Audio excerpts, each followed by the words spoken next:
Day Caring for Older Adults During COVID-19. My name is Laura Holloway. I'm the Director of Marketing and Communications at Sharp Chula Vista Medical Center, and we are pleased to be presenting this webinar alongside Sharp Healthcare's Global Patient Services Department.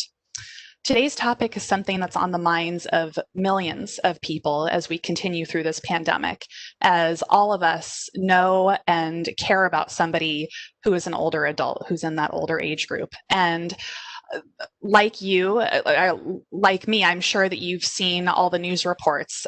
We hear that the people in that older age group are significantly more impacted by COVID-19 and at much greater risk of having serious symptoms. And so we hear again and again how important it is to keep the older adults in our lives safe during this pandemic.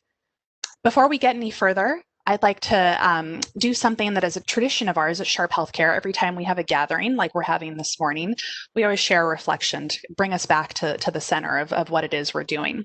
Our reflection this morning is caring about the happiness of others, we find our own. And that's by the philosopher Plato.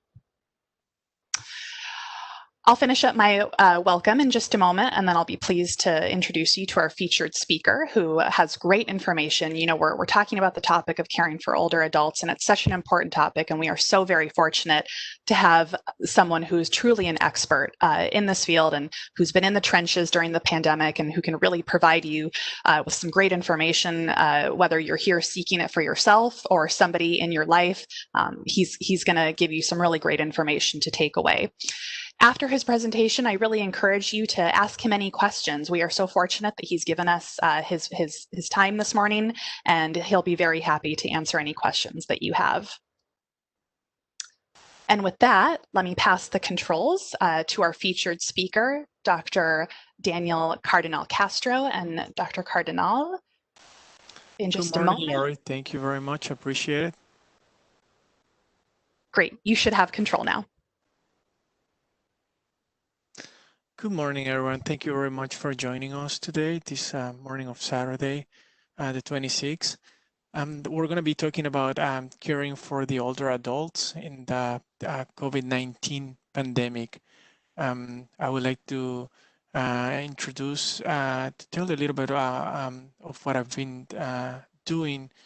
I study at the University of Autónoma of Guadalajara, and I did my residency in family medicine at Texas Tech University Medical Center. And after doing my residency in family medicine and seeing the need to for more knowledge about geriatric syndromes and older adults, I decided to do 1 year of fellowship just in geriatric training. I did that at the University of Miami Jackson Memorial Hospital and the VA Medical Center. I am board certified in family medicine and geriatrics. Currently, I'm the medical director for Birch Convalescent Center at Sharp Chula Vista Medical Center. We're going to start our conversation today with a little introduction about the coronavirus 2019. So the coronavirus is a part of a family of viruses that can cause illnesses like the common cold, and also severe acute respiratory syndrome, SARS, or the Middle East respiratory syndrome, MERS. Severe acute, what the virus is named severe acute respiratory syndrome coronavirus 2, SARS-CoV-2, and what causes is the disease called the coronavirus 19.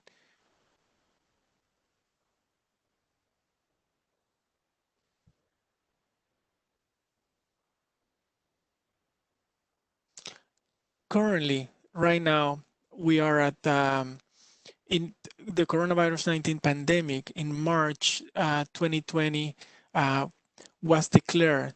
And right now, after 6 months of the pandemic, these are the numbers. Globally, we have 32 million cases with 984,000 deaths and a mortality rate of 3.0%. In the United States, we have 6 million, almost 7 million cases with 200,000 deaths and a 2.9% mortality rate. California, we have cases with 15,000 deaths and a 1.9% mortality rate. In San Diego, we have 45,000 cases with 700 deaths and a mortality rate of 1.7%.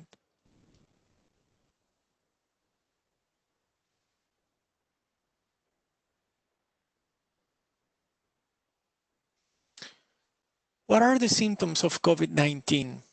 What should we be looking for? The signs and symptoms of COVID-19 can appear between 2 and 14 days after the exposure, and we should be looking for fever, cough, fatigue, loss of taste and smell, shortness of breath or trouble breathing, muscle pain, sore throat, chills, and headaches.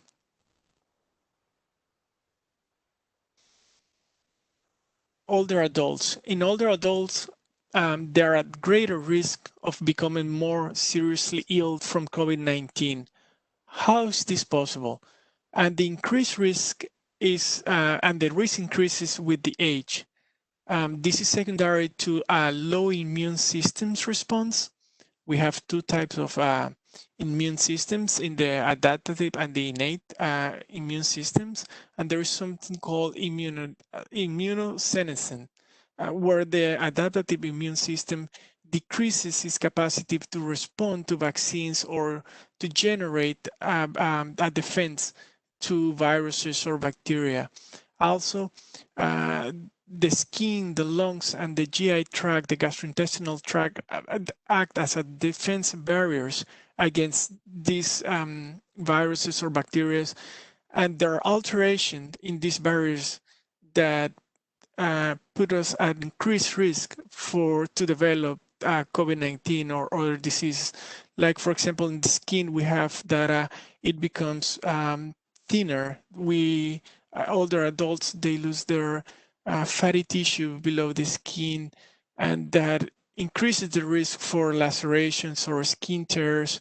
In the lungs, they lose the capacity to cough and to bring those phlegms out, and that increases the risk, to predisposes them more for viruses and bacteria.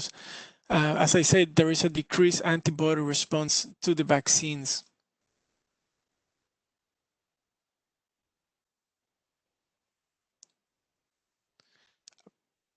People who already have chronic health conditions may also be at higher risk of becoming seriously ill.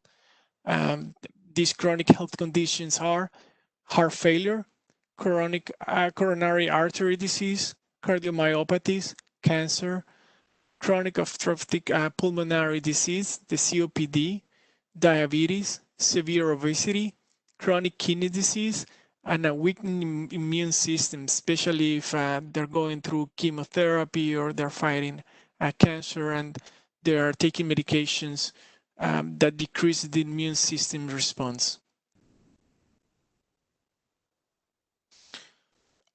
Transmission.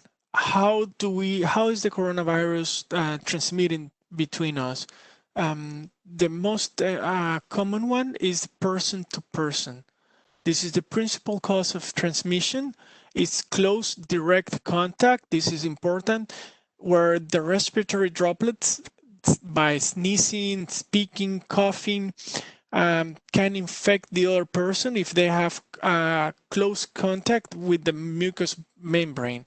We're talking about 6 feet. Normally, the drops do not travel more than 6 feet. So if you have a contact with a person, if you're not using your mask, the other person is not using the mask, they are less than 6 feet away, and the respiratory droplets, they touch your mucous membranes, your nose, your eyes, or your mouth, you can get infected.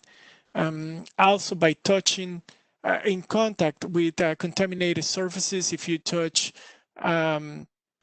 a surface, like for example, a door handle, or if you were in the public and you touch something that was contaminated, and then you touch your face, your nose, or your mouth, your eyes, you are at risk of getting the virus if the surface was contaminated. There is a third cause, but there is a little bit of controversy with this one, and we're not going to talk much about it. Is inhalation of particles smaller than droplets that are suspended in the air.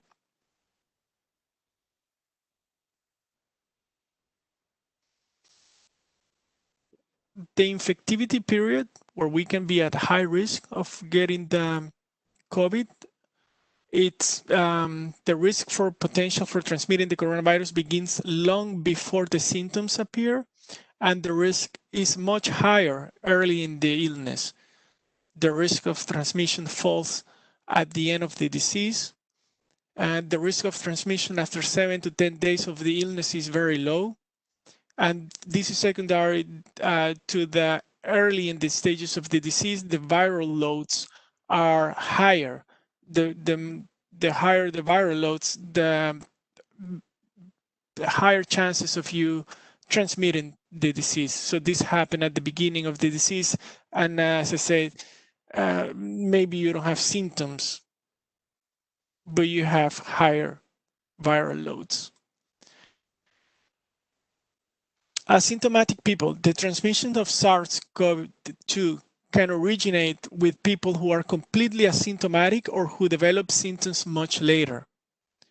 The duration and the levels of the virus in the upper respiratory tract is the same in symptomatic or asymptomatic people.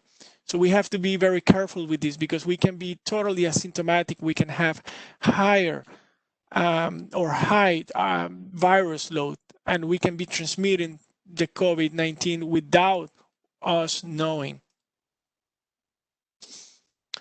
The transmission risk after contact with a sick person increases depending on how close it was to the individual and how long it was the exposure.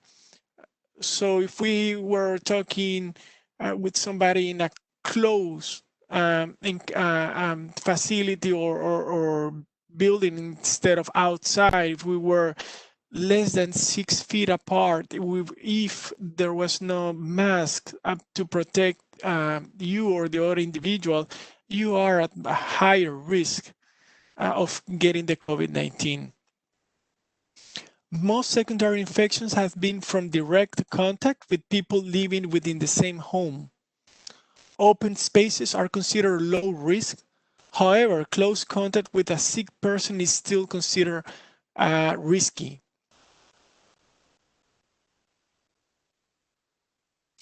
Prevention. What can we do right now at this point to prevent the COVID-19? Especially in the older adults.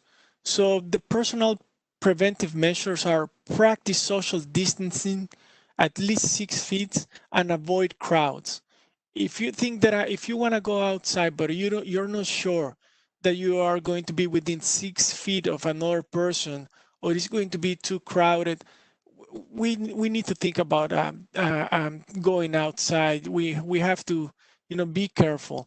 Wear a mask when in public places, in shops like a grocery store, supermarkets, or wash your hands, particularly after touching common or public surfaces. If you cannot wash your hands, use alcohol as an alternative. It's important to carry your alcohol bottle and gel spray. If you touch a surface, use the alcohol after that. Before the COVID-19, we were used to touch, grab, and at the grocery store, and then if our face was itching, we will scratch, and now we are used to it. Our body is just that's normal, but we have to be careful. So it's always good to have the alcohol around. Avoid touching your eyes, your nose, your mouth. Be careful with the contact lenses because you might want to accommodate or relocate that contact lens, and you can touch your face, your eyes without knowing that you recently touched a contaminated surface. Clean and disinfect commonly used or touched surfaces daily, like the door handles. Ensure adequate ventilation in closed spaces. Open those windows at home.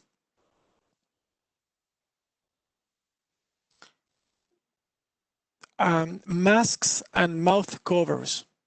This is very important. We should all be using a mask. It prevents the respiratory droplets from traveling those 6 feet.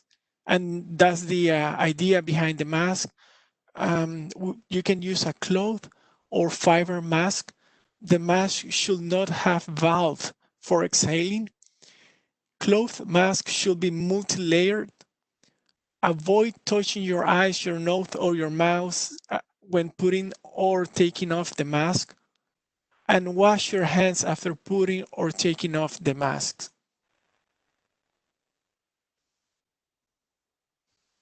What happens if I'm exposed? We should be looking for symptoms like fever, cough, sore throat. If you present difficulty breathing, you need to talk to your primary care doctor or go to an emergency room or urgent care. Practice the social distancing, the 6 feet. Always use the mask. Quarantine at home for 14 days. Have a COVID-19 test. Talk to your primary care doctor and you can tell them that you were exposed the other person's COVID-19 and where can you get tested. Avoid contact with individuals at high risk for severe illness. People who has comorbidities, older adults. If you are at home, you can quarantine in your room, open the windows so you have a good ventilation, use your mask and clean your hands.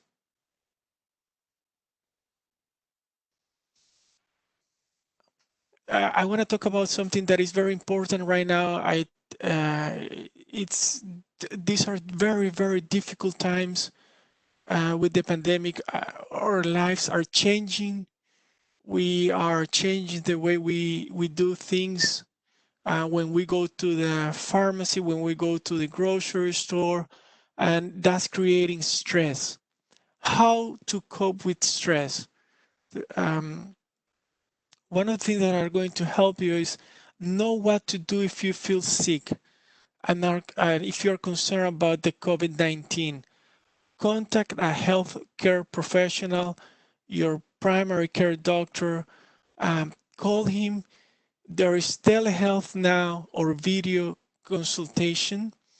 I know that clinics like Sharp Resteli Medical Group, they have telehealth. You can call your primary care doctor through your iPhone, a tablet, or the computer. It's very easy, it's very simple, and you can be in contact with them. Take breaks and stop watching, reading, or listening to the news. You know what to do. You know what to do about the COVID-19. But if they're just repeating the same and the same and the same, you can get stressed. You can get more anxious. You can get more worry about the COVID-19. Do relaxation exercises like deep breathing, stretching, or meditation. Try to eat healthy foods and well-balanced meals.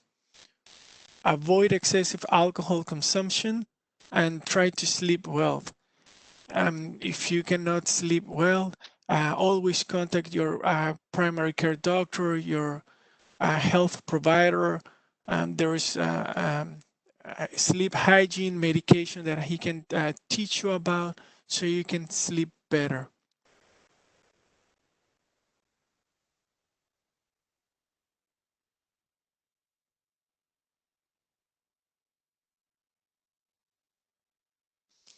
There is also help in the community for stress and immediate help during a crisis.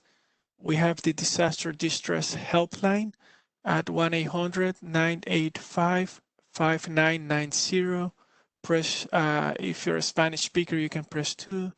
National Suicide Prevention Line, 1-800-628-9454.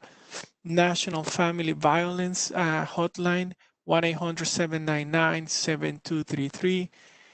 Elder Care Locator, 1-800-677-1116. For the Veterans Crisis Line, 1-800-273-8255.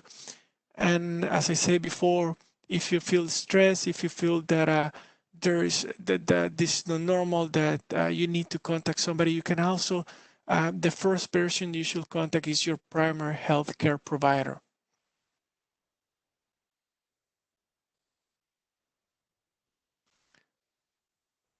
We have also resources available for older adults. I'm going to mention a few of them that can help you, especially during these difficult times of pandemic, where we are, seeing people losing their jobs and struggling. There is always options that we can consult, call, see if we qualify.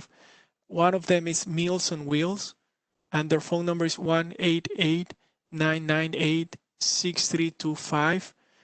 They can help you assist with meals. They will deliver it to your home if you qualify. Community through Hope Bank at 465 C Street here in San Diego, and their phone number is 619-915-7256. SNAP or food stamps through the USDA. Their phone number is 703-305-2062. The Emergency Food Assistance Program, California, through the Department of Social Services. Their phone number is 916-229-3336. The National Council of Aging, this is their website, ncoa.org. You can call 211 San Diego. See what resources they have available that we always recommend calling the 211 and Elder Care Locator at 800-677-1116.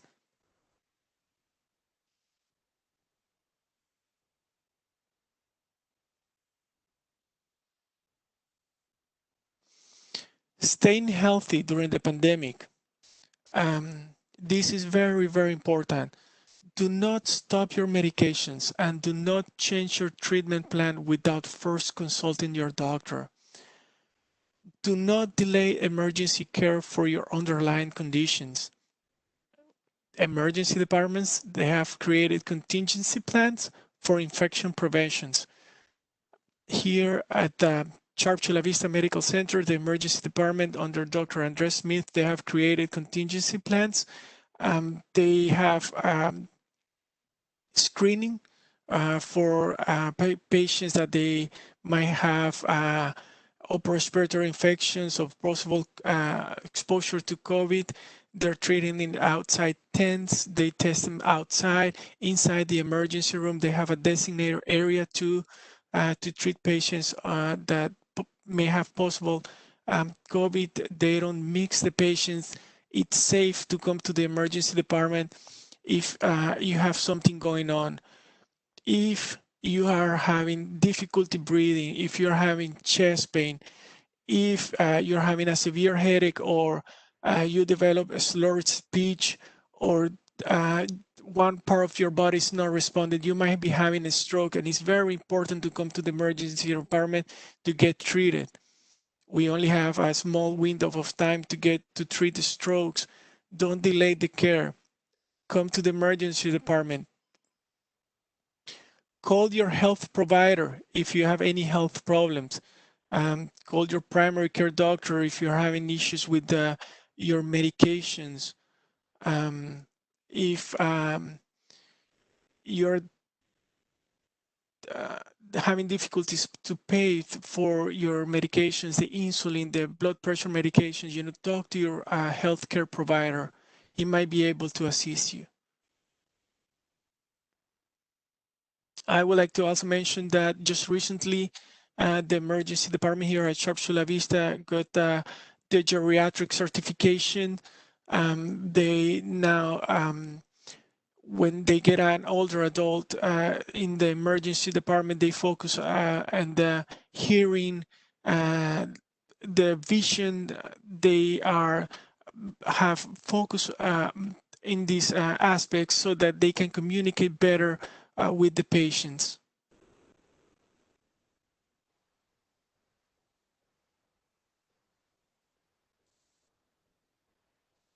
Ensure access to your medications. Have your medications on hand.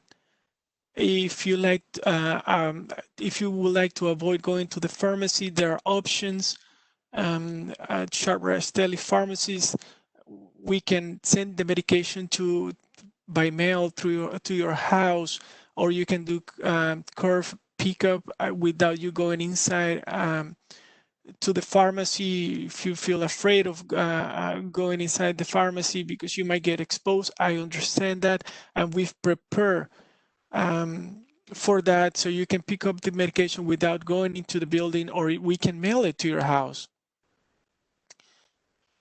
Get help paying for your prescriptions. Talk to your primary care doctor.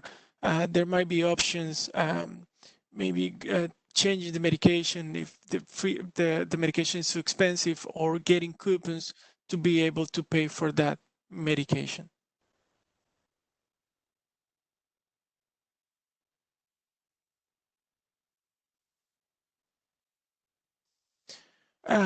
This year, the flu vaccine is already out. I would like to recommend for 2021 the flu vaccine, and it's especially important for people who are at high risk for serious complications for influenza. The influenza, it presents very similarly to the COVID, where we can get the fever, the sore throat, the muscle aches, the coughing, the difficulty breathing, and you're going to be stressed out about, hey, do I have the COVID? The first thing that is going to come to your mind is, do I have the COVID? I have the cough. I have fever. I have muscle aches, same symptoms. So if you get the flu vaccine, it's going to prevent you. It's going to help you against the flu, and it's going to keep you healthy and avoid that stress that is not necessary. So I recommended the flu vaccine, and also you get the flu vaccine, you prevent the flu, and also you don't want to get the flu and the COVID, at the same time.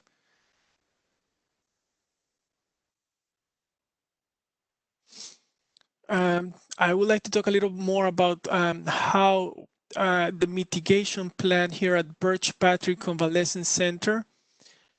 Here we do rehab for patients that were at the hospital and they develop a fracture. They unfortunately they had a mechanical fall, they broke their hip, or they're going for a knee prosthesis, or severe COPD, congestive heart failure, and they need cardiorespiratory rehab. We do it here at Birch. How did we prepare for the COVID-19? This is our mitigation plan. We do universal masking, medical staff, patients. Always, we are using masks here at Birch to protect our patients. Personal protective equipment. We have gowns, we have gloves, N95 respirators, eye protection. We do environmental cleaning. The rooms, they get clean. Isolation, the rooms, they get cleaned with the robots that if we had a presentable patient under the investigation, we can clean the room truly, and without any risk of particles of the virus left behind. Isolation precautions, we do private rooms, closed doors, and personal protective equipment. Here in the picture, you can see, we are at the outside of one of the rooms where we have the door is closed. There is protective equipment, personal protective equipment outside of the door. We don't mix the patient. We have a yellow zone where we, just keep the patients that are just discharged from the hospital. We do admission exams for the patients, the residents. We ask for a COVID-19 within 48 hours of the patient being transferred to Birch Patrick. We do vital signs 3 times a day and COVID-19 testing every week. We test all the patients and all the staff every week on Mondays here at Birch Patrick to make sure that we don't have any outbreaks at the facility. Medical evaluations of the employees at facility and facility personnel. Every time we come to Birch Patrick, the staff, they get, we have to answer a questionnaire about symptoms, the cough, the fever, the temperature is checked before we come to the facility. We ask them to clean their hands with alcohol before entering the facility. The staff maintains safe distancing during the meal breaks. We ask the staff to keep 6 feet between them when they're having their meal breaks, and just to decrease the risk of carrying the virus here at the facility. Next week, Birch Patrick and we are going to, I think we are the first facility here in San Diego County that is going to be welcoming the family members of the patients.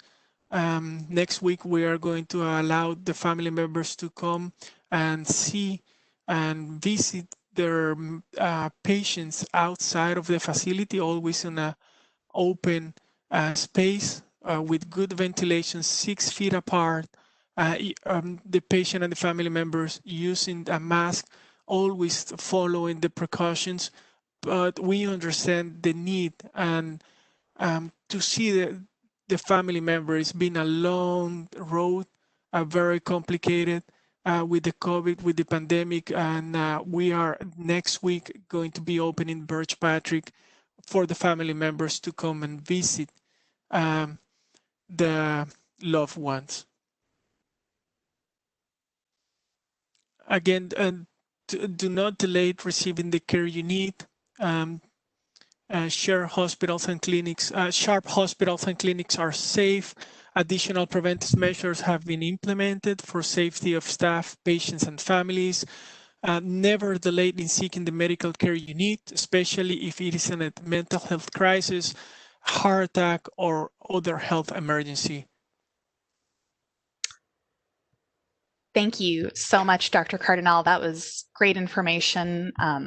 Really appreciate hearing everything, and so glad to hear that we'll be able to welcome families back to Birch Patrick. It has been difficult to not be able to allow the families. That's what we're all about, especially at Sharp Chula Vista, especially in our community in the South Bay, but throughout Sharp, we know that care is best delivered when there are loved ones by the side, but certainly we've needed to protect our patients. And so we're very proud that Birch Patrick is going first.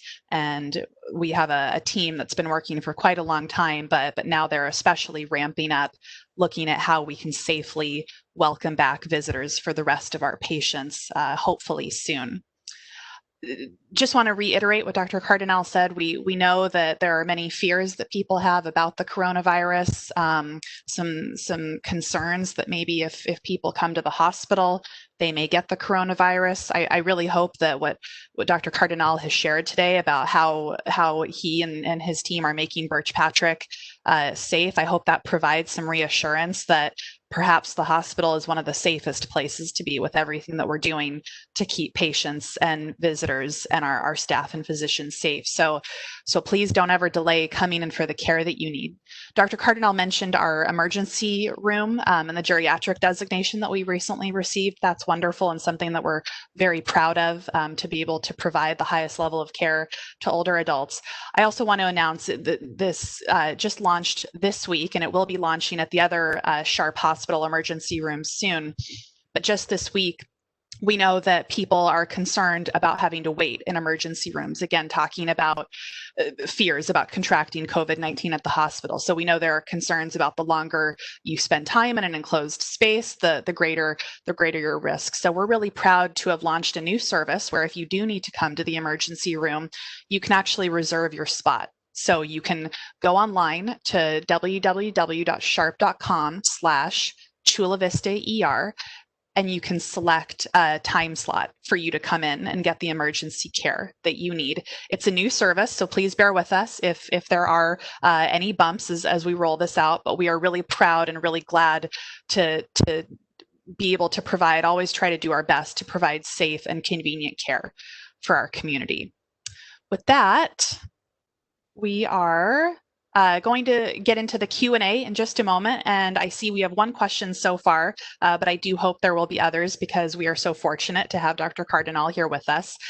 Before though, just a couple of things.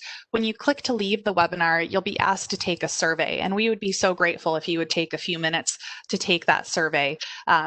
We do have a couple of additional webinars planned, and we truly use your feedback to help us plan those webinars and future ones, make sure that we're providing our community with the education that you want. This webinar is being recorded, and it will be available if you or your friends or family want to watch it later and access it later at sharp.com/COVID webinar videos. And lastly, Dr. Cardenal mentioned the importance of having a primary care physician. If you need a primary care physician or any other type of doctor, we'd be glad to help you with that. You can visit sharp.com or you can call 1-800-82-SHARP.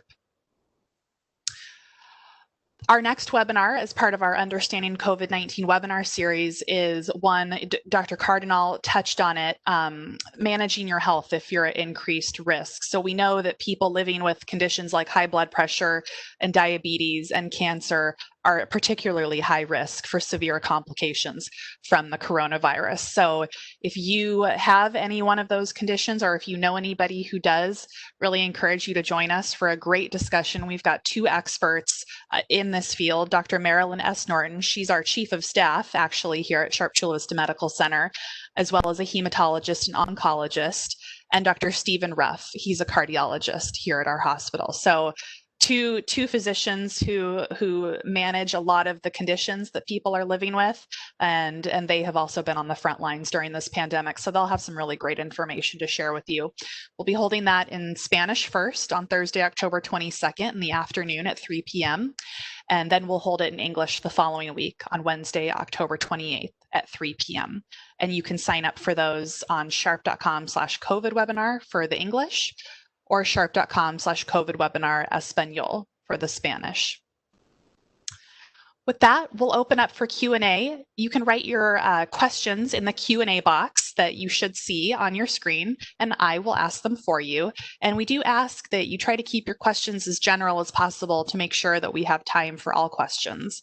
I did get a couple of questions in advance of the webinar, so I'll hold on to those because it does look like we have a couple of questions already. And let me just take a look.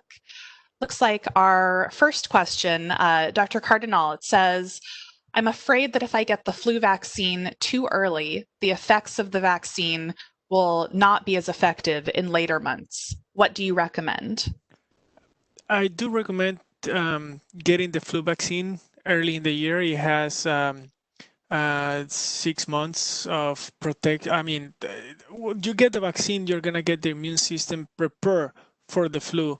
It's not that it's not going to last the flu season. I think it has 6 months or more, that to last. So I do recommend strongly getting the flu vaccine early in the season. I just got mine 2 weeks ago. So if you talk to your primary care provider or your,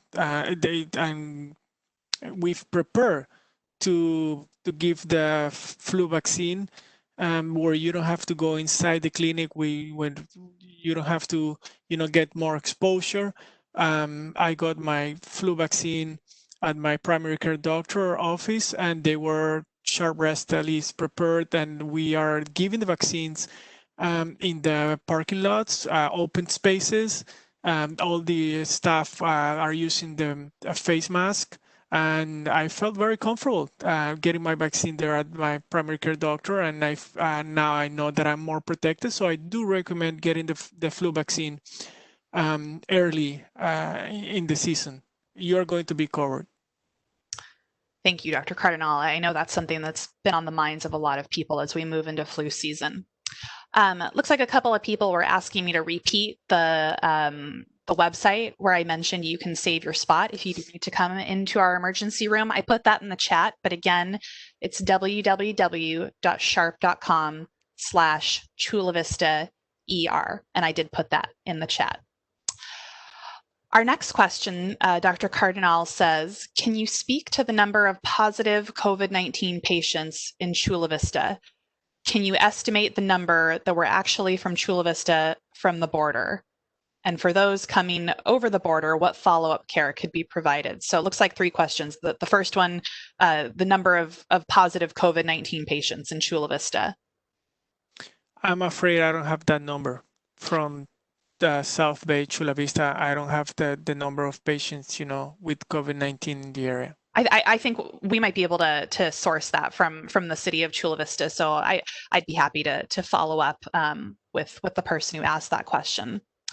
What, Dr. Cardenal, perhaps the same answer, but are you able to estimate the number actually from Chula Vista versus from across the border? Anything you want to say about COVID-19 across the border?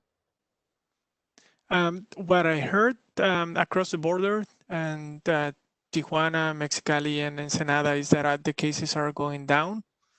But I don't have a number to give you specifically how many cases per week or what's the total cases they have down there. It's just that the cases were going down. Mm-hmm. Okay, thank you for that. The final question of that was what follow-up care could be provided for those coming from across for patients coming from across the border. With if the patient has a COVID-19 infection, I believe so.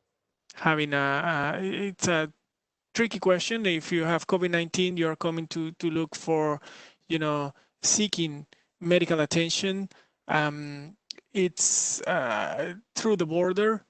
There, I believe that we are taking patients with the COVID-19 that are residents, citizens here at the South border or South Bay hospitals, but I cannot say more about that. And if you're having severe symptoms, my advice is the emergency room. If you are concerned about the COVID-19, you need to call your primary care provider. Thank you, Dr. Cardenal. What is your advice for multi-general households where grandparents are living with their adult children and grandchildren? What if the grandchildren show cold-like symptoms? That's a good question.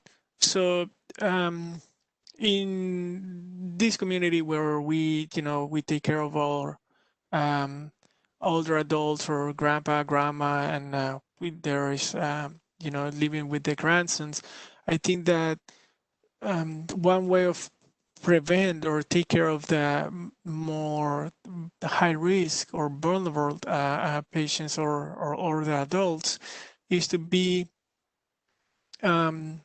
when you go outside, try not, like, for example, for the grandson, when you go outside, you use the mask, you try to stay 6 feet apart from not going to crowded environments, and that will protect you and protect your grandfather.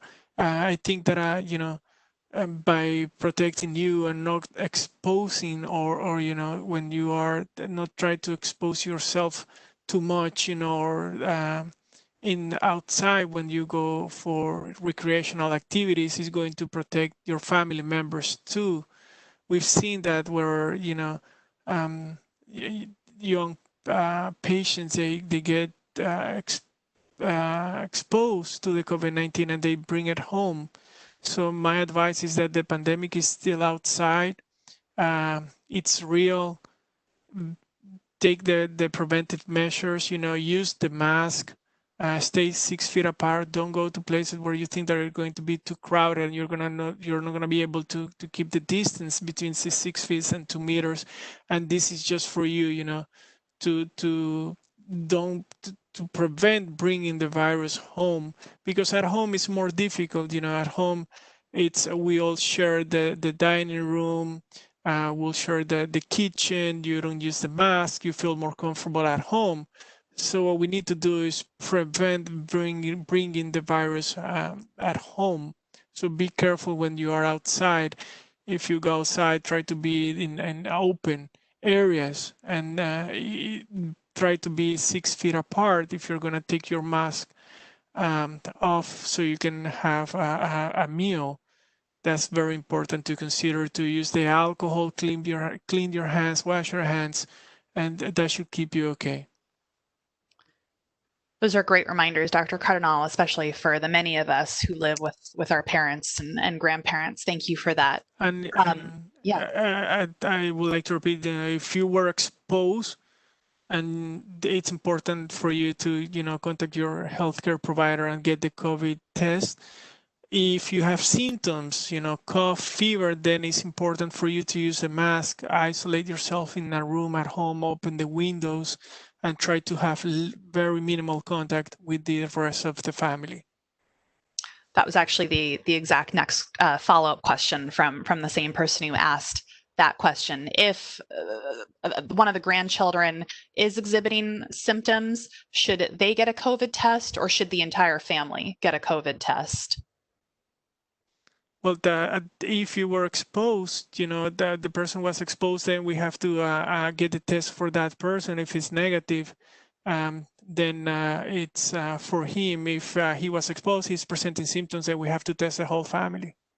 Okay, thank you.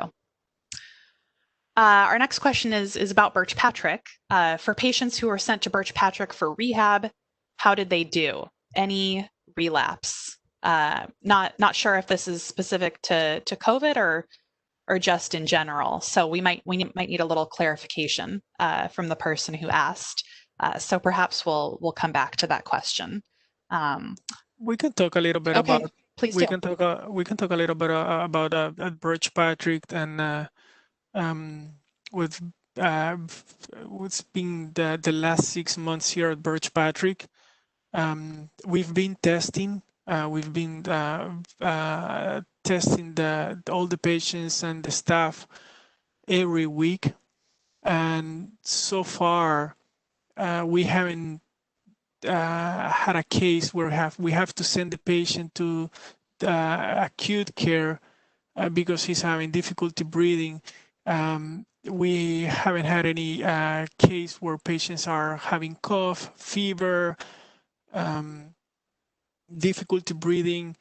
No, that hasn't happened here. We are very, very careful with the mitigation plan, and it's been good. Our patients that come here for rehab, they go home after 2-3 weeks of therapy. It depends. Every patient is different. Some of them they need 7 days. Some of them they need a little more. But they've been going home. They've been going home. We also had a couple of patients, 3 patients that they had COVID in the community. They were admitted to a hospital. They were intubated, and they were very weak, very, very weak after long stay at the hospital fighting the COVID. And here at Birch Patrick, we did the physical therapy, the occupational therapy, speech, and they went home walking. The family, the patients, they were very, very happy with the results. So no, their family members, patients, they can feel safe to come to Birch Patrick to rehab. Great. Thank you for that, Dr. Cardenal. And there was clarification that that question was specific to COVID. So I think you answered that. Thank you. Our next question was asked before the presentation. What are some safe activities I can do with my 80-year-old mom? She's getting stir crazy.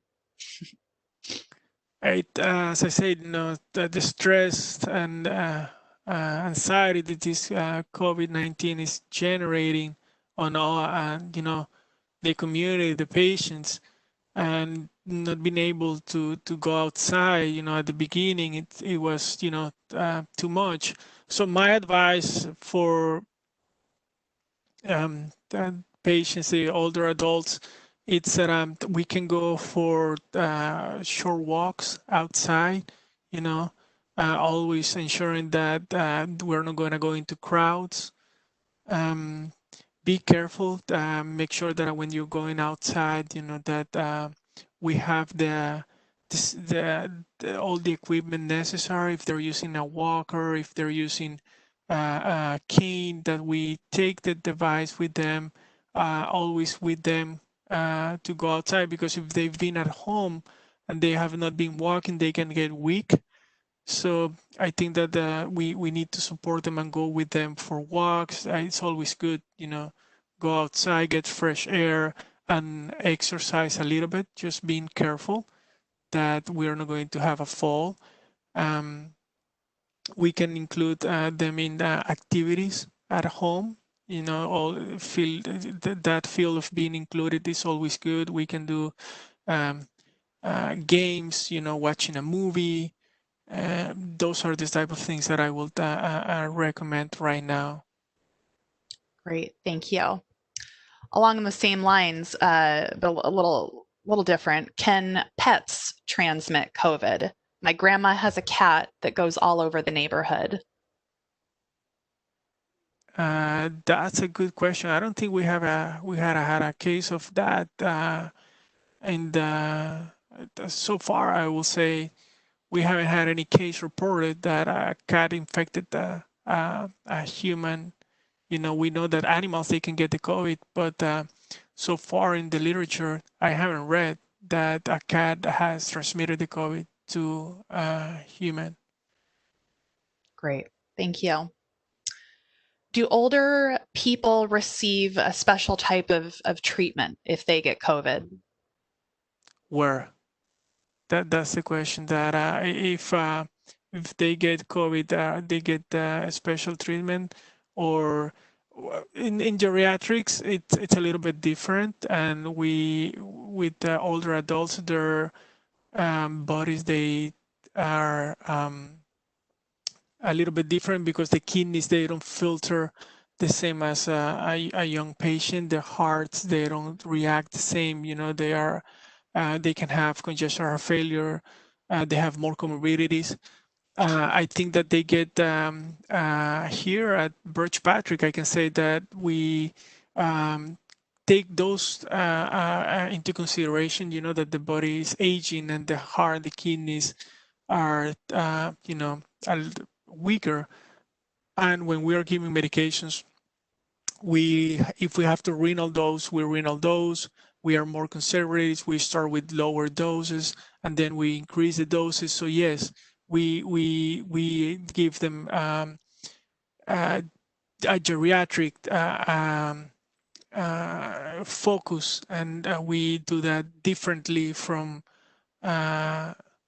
younger patients. We are more careful. We take in considerations the memory, if they have dementia, and we do preventive measures so for them not to get delirium. And with the pain medications, we're more careful. And so yes, 100%, it's different, the care, than younger patients, and that's what they're doing too at the emergency department. They're focusing more on geriatric patients, so it's all over that we do and implement geriatric measures for older adults, because we know the need. We know that the hearing decreases, the vision decreases, And we are fully aware of that. So the treatment is a little bit different, to answer your question. Thank you. That's really informative. It looks like we have comments, a couple of other suggestions for activities for some older adults: online bingo with their friends and family, and an online spa day with family. Some nice ideas there. We have one more question, unless anybody else has any other questions they want to type in quickly in the few minutes that we have left with Dr. Cardenal. But the last question that I have is, how risky is going to the grocery store? My mom loves going. It's as long as you take the preventive measures that we mentioned, you should be okay. I've been going, and my wife, we've been going to the grocery store, and we take the precautions. We take the mask. We clean our hands after we go to the grocery store, and for the last 6 months, 7 months, we haven't had any problems. And just to take in consideration that I get tested every week here, and I've been negative. So I do go to the grocery store, but I make sure that I use my mask, that I clean my hands, that I stay 6 feet apart when possible, inside the grocery store. So if that's something she likes, I will say yes, just make sure that she's using the mask, and we should be fine. Thank you for that, Dr. Cardenal. That concludes our Q&A. I want to thank Dr. Cardenal so much for the great information. Thank you, Laura. Appreciate it. And the time. Thank you very much. I also want to thank everybody who attended. I know this is your Saturday morning. It's precious time. But as we know, this pandemic is ongoing. We don't have a vaccine yet. We are hopefully beginning to clear the woods a little bit, but we are definitely not out of the woods. So thank you all for investing this time in your health, investing this time in the health of the people that you care about, and really appreciate you being here with us this morning. If you have any questions that come up for you later, I want to provide my personal email address. I'd be happy to receive those and pass them along to Dr. Cardenal if he might be willing to answer those as he has time. My email address is Laura, Laura, Holloway, HOLLOWAY @sharp.com. And I'll put that in the chat just as soon as we're done here. And we'll happily answer the questions, and we'll give the numbers to the person that asked us about the South Bay COVID cases. Great. Yeah, I did write down her name, so we'll make sure to follow up with you. Thank you all so much again, and we hope to see you at our next webinar in late October. I wish you a wonderful weekend and a wonderful day. Thank you. Thank you very much for listening to the webinar. Appreciate it. Have a good afternoon. Bye, everyone.